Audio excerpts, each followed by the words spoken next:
राधे राधे सभी को। बरसाने की लीला। आज श्याम सुंदर को किशोरी जी से मिलने का मन कर रहा है। श्याम सुंदर सोच रहे हैं कि मैं कैसे जाऊं। फिर उसने एक युक्ति निकाली श्याम सुंदर ने। फिर क्या, वो सुनार बन गए हैं। सखी रूप धारण करके आभूषण लेके निकल गए हैं बरसाने की तरफ जा रहे हैं और सबको जोर जोर से आकर्षित करते हुए पायल ले लो, फिर कंगन ले लो, अरे कोई कानून की कुंडल ले लो, बिछिया ले लो, जोर जोर से आवाज़ लगा रही हैं। और उसकी वाणी बड़ी मधुरता है, बड़ा रस है। और वह भी कहती हैं कि जिसे हमारे हाथों से पाँव में पायल पहन ली ना, उसके प्रियतम उससे रीझ जाएंगे। यही सब जोर जोर से आवाज़ लगाती हुई सुनार बरसाने की तरफ बढ़ रही हैं। एक सखी सामने आती हैं, बोलती हैं, अरे सखी क्यों चिल्ला रही है, क्या ली है, हल्ला मचाए पड़ी है। सखी गोपी से कहती है, वाह कैसी सांवली सलोनी सूरत है, कितनी प्यारी है, कितनी आवाज़ में मधुरता है। यही सब कह रही हैं सखियाँ। और सखी बनी गोपी बोल रही हैं कि यास का तो दिन ही मेरा ख़राब है, मेरा तो मुंह चिल्लाते चिल्लाते दर्द होने लगा, कोई लेने को तैयार नहीं है, लग रहा है आज तो मेरा दिन ऐसे ही जाएगा।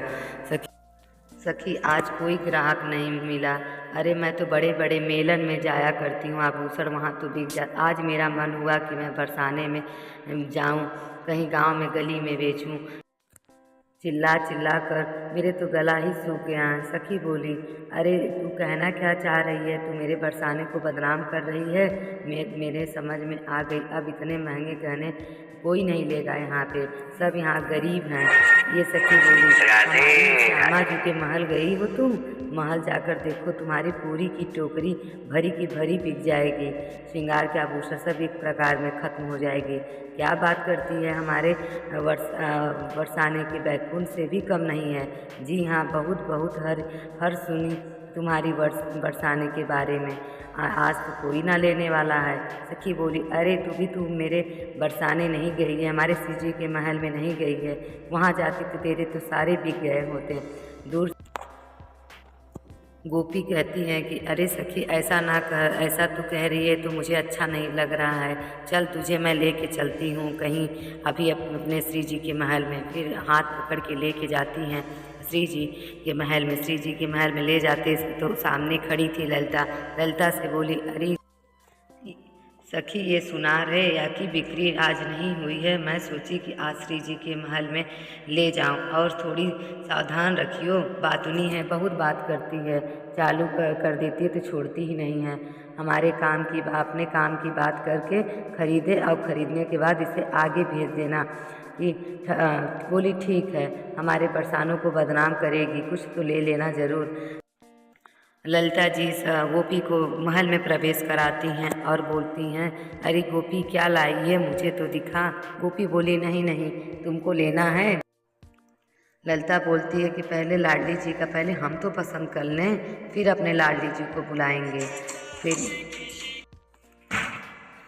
हम तो उसी को दिखाएंगे जो लेगी। ललिता बोली, सही कह रही थी सखी, ये तो बहुत बातूनी है, बहुत बोलती है। कहते हमने पसंद करूँगी तब, पहले तू हमको दिखा, मैं पसंद करूँगी, फिर अपने स्वामी जी के पास ले जाऊँगी। तो फिर यही चल रहा था। गोपी बार बार, अगर मुझे पसंद आ जाता है तो तू आगे जाएगी नहीं, यहीं से वापस हो जाएगी। ये बात है, सुनार करके एक आभूषण निकाल कर दिखा रही है। ललिता जी उसके मुखमंडल की ओर देखती कह रही हैं कि अरे सुनार पहले भी आई है क्या यहाँ कभी, तो मुझे नाम पहले, क्योंकि ऐसी तुमने लग रहा है कि मैं तुम्हें पहले भी देखी हूँ। सुनार बोली, नहीं नहीं मैं कभी यहाँ नहीं आई हूँ, मैं तो बहुत बड़न बड़न घर में जाती हूँ आभूषण बेचने, पहली बार यहाँ आई हूँ। कछु ऐसी ना बोल, हमको एक बड़ी सुंदर है तू ललिता बोल रही है, जैसे तेरी बात सुंदर है वैसे तू भी सुंदर है। वो सुनार की घूंघट करके वह नज़र लगाओगी क्या मुझे, वो सुनार घूंघट कर लेती है। अरे यही सब चल, अरे सुंदर है तो अपने लिए है, हमको क्या नज़र मत लगा, बस अपनी स्वामी मुझे जाकर कर जल्दी ये ले लें हमसे, अच्छे से पूछ कर आती हूँ। ललिता जी ने इस महल में प्रवेश करती हैं। जाकर देखा तो श्री जी गहरी निद्रा में सोई थी।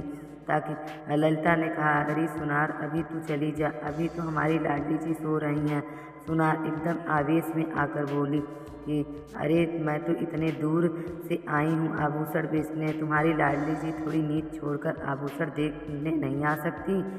हाथ में 2 मिनट से सुनार लड़ने पर उतारू आ गई। कह के इनकी आवाज़ ज़ोर ज़ोर से स्वामी जी के कानों में गई।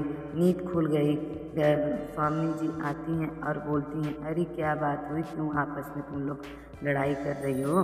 तो सखी बोलती है, अरे लाडली एक सुनार आई है, ये कह रही है कि अपने श्री जी को कह रही है अपनी स्वामी को बुलाओ। एक तो काली सुनार है, एकदम काली। अब तो सुनार नाराज हो गई। खरीदना हो तो खरीदो, गोरे काले का भेद ना बताओ। जिस काले की तुम बात कर रही हो ना, हमको पता है तुम्हारा पूरा बरसाना उस काले के पीछे पड़ा है। तुम्हारी श्री जी भी उसके पीछे पीछे जाती हैं। तो काले गोरे का भेद हमको मत समझाओ। ललिता जो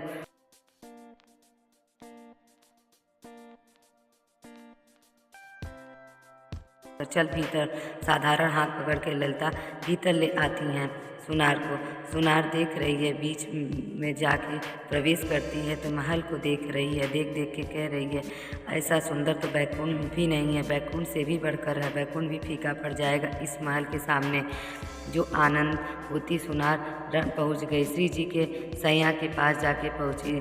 देखो सामने सुनार यह आपको आभूषण दिखाएगी। सुनार एक आभूषण निकाल के आभूषण को रखती जा रही है। स्वामी आभूषण को तो नहीं देख रही हैं और सुनार को देख देख कर कहती जा रही है, वाह कितनी सुंदर है, कितना सुंदर है। और हाँ, बिल्कुल हमारे सारे आभूषण बहुत सुंदर हैं, पर स्वामी की वहाँ दृष्टि नहीं हटता। श्री जी के अधिकार आभूषण की बात कर रही है। ये मैं तो तुम्हारी बात कर रही हूँ, तू तो बड़ी सुंदर है सुनारन, ऐसी बात करती है। अरे हम कहाँ के सुंदर हैं, सुंदरता की तो मूर्त आप हैं स्वामी। अंग अंग में सौंदर्य भरा हुआ है। आज तक आपके बारे में हमने बड़ा सुना था ब्रजमंडल में, पर आज आपके दर्शन हो गए, मैं कृतार्थ हो गई। राधा रानी की अति सुंदर हूँ, पर मीठा भी बहुत बोलती है। राधा रानी बोली, एक बड़ा मीठा शब्द तेरे और तुझे देखकर कुछ ऐसा लगता है कि तुझमें जन्म जन्म का मेरा कोई नाता है, बस इस जन्म का रिश्ता है, क्या नहीं जन्मों जन्म का है। अरे क्या बात कर रही है आप, कहाँ बृषभान नंदिनी हम जैसी सुनारन गांव में जा जाकर चिल्ला चिल्ला कर आभूषण बेचती है, भला कोई रिश्ता हमसे कहाँ होगा। राधा रानी की और नज़दीक आई और सुनारन उनके सर पर हाथ फेरने के लिए जैसे ही स्पर्श किया, सखी बोली, अरे सुनारन पीछे चल। सुनार ने देखा कि अब थोड़ा सा शरीर बदल रहा है तो फिर वो पीछे आ जाती हैं। ज़मीन पर बैठे लोग आप करती हैं कि अरे श्री जी आप अपनी चरण दो, मैं आपको पायल पहना दूंगी। हमारे हाथों से जो पायल पहन लेगा नुपुर, उसके प्रियतम उससे प्रेम करने लगेंगे। ललिता हंस के बोली, वह तो वैसे ही चल कर रहे हैं, चल तू कहीं कह रही है बड़ी आई है जो कौन सी चरण को अपने हाथ में लिया। पर पायल पहनने के लिए आगे बढ़ी श्री जी ने। राधा रानी ने पूछा, अच्छा एक बात बता पहले, यह तो बता तू इसका मोल क्या लेगी, मोल भाव तो तूने किया ही नहीं। तो गोपी बोली, अरे श्री जी जो मैं मांगूंगी वो तो देने पड़ेंगे। तो ललिता बोली कि नहीं नहीं ऐसा कैसे मंजूर कर लूँ, पता नहीं तू क्या मांग लेगी। इस पर श्री जी मुख से निकल गया, मंजूर है, हाँ जो तू कहेगी हम तुझे सब देंगे। चरण पकड़कर अब सुनार मौन हो गई, जो इतनी बढ़कर बोल रही थी। चरणों को पकड़ते ही नेत्रों से भर गए और हाथ जोड़कर कह रही है, जो आप आप अपने चरणों का दास बना लो, यह मेरा मूल है, मुझे सदा के लिए अपने चरणों का दास बना लीजिए। जब नेत्रों से झरझर आंसू बहने लगे, उनकी कमल नयन के नेत्रों की स्वामी पहचान ली। आपके अश्रु भरे नेत्रों को स्वामी देखा, अरे यह तो मेरे प्रियतम श्याम सुंदर हैं। बस यह कहते ही हुए उनको उठाया और अपने हृदय से लगा लिया। ऐसी अद्भुत आनंद प्रिया प्रीतम का सुंदर लीला चल रहा है। श्री श्याम सुंदर हर पल न चाहते थे कि मैं क्या करूं, कैसे जाऊं, निज महलन में प्रवेश करूं, क्या बनूं।